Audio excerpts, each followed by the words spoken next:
જય શ્રી કૃષ્ણ. સૌને અલ્પા સથવરાના નમસ્કાર. આપ સૌ સમક્ષ નવા પુસ્તક સાથે ઉપસ્થિત થઈ છું. આજનું પુસ્તક છે ઈચ્છો તે મેળવો, સ્વેટ માર્ડેન. પ્રકાર પ્રેરણાત્મક, સ્વવિકાસ. પેજ આશરે 180થી 250. કિંમત 150થી 300. પ્રકાશક નવભારત સાહિત્ય. લેખક પરિચય.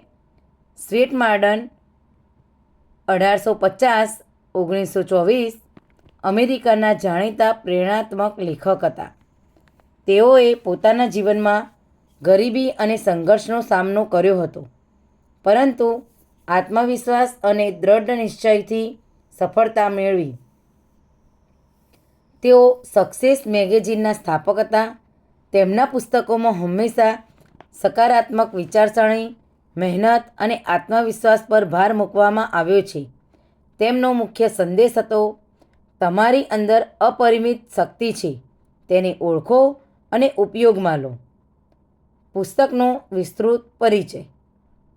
ઈચ્છો અને મેળવો પુસ્તક માનવ વિચારશક્તિની અદ્ભુત શક્તિ સમજાવે છે. લેખક જણાવે છે કે માણસ જે વિચારે છે તે જ બને છે. પુસ્તકનો કેન્દ્રીય વિચાર. વિચાર, આચરણ, સ્વભાવ, વ્યક્તિત્વ, સફળતા. જો માણસ પોતાના મનમાં સકારાત્મક વિચારો ભરે તો તે જીવનમાં પ્રગતિ કરે છે. જો નકારાત્મક વિચાર રાખે તો તે પોતાને જ પાછળ ધકેલી દે છે. પુસ્તકની વિગતવાર વિષયવસ્તુ. 1. આત્મવિશ્વાસનું મહત્ત્વ. આત્મવિશ્વાસ વગર કોઈ વ્યક્તિ આગળ વધી શકતી નથી. લેખક કહે છે કે હું કરી શકું એવો ભાવ જ સફળતાની શરૂઆત છે. 2. લક્ષ્ય નક્કી કરવાની આવશ્યકતા. સ્પષ્ટ લક્ષ્ય વગર જીવન દિશાહીન બને છે. લક્ષ્ય માણસને એકાગ્ર બનાવે છે અને પ્રયત્ન યોગ્ય દિશામાં દોરી જાય છે. 3. સકારાત્મક વિચારસરણી. પરિસ્થિતિઓ કેટલી કઠિન હોય, સકારાત્મક વિચારસરણી વ્યક્તિને માર્ગ શોધવામાં મદદ કરે છે. 4. મહેનત અને શિસ્ત. સફળતા માટે કોઈ ટૂંકો રસ્તો નથી. સતત મહેનત, સમયનું યોગ્ય આયોજન અને શિસ્ત જરૂરી છે. 5. નિષ્ફળતાનો સામનો. લેખક સમજાવે છે કે નિષ્ફળતા અંત નથી, તે નવી શરૂઆતનું પગથિયું છે. પુસ્તકના મુખ્ય સંદેશ. તમારી અંદર અનંત શક્તિ છે. પરિસ્થિતિઓ નહીં, વિચારશક્તિ સફળતા નક્કી કરે છે. આત્મવિશ્વાસ અને દ્રઢ નિશ્ચયથી અશક્ય પણ શક્ય બને છે. મહેનત અને ધીરજ સફળતાની ચાવી છે.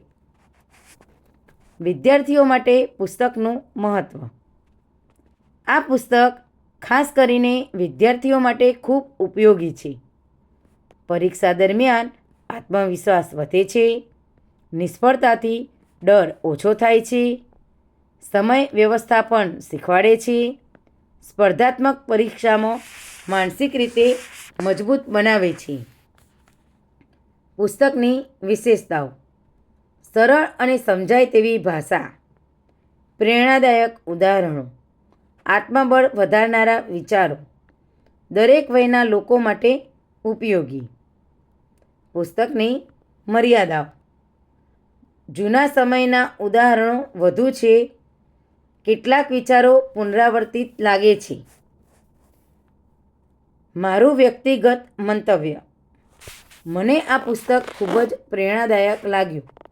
આ પુસ્તક વાંચ્યા પછી આત્મવિશ્વાસ વધે છે અને જીવન પ્રત્યે સકારાત્મક દૃષ્ટિકોણ વિકસે છે. આ પુસ્તક દરેક વિદ્યાર્થી, યુવાન અને સ્વવિકાસમાં રસ ધરાવતા વ્યક્તિએ જરૂર વાંચવું જોઈએ. નિષ્કર્ષ.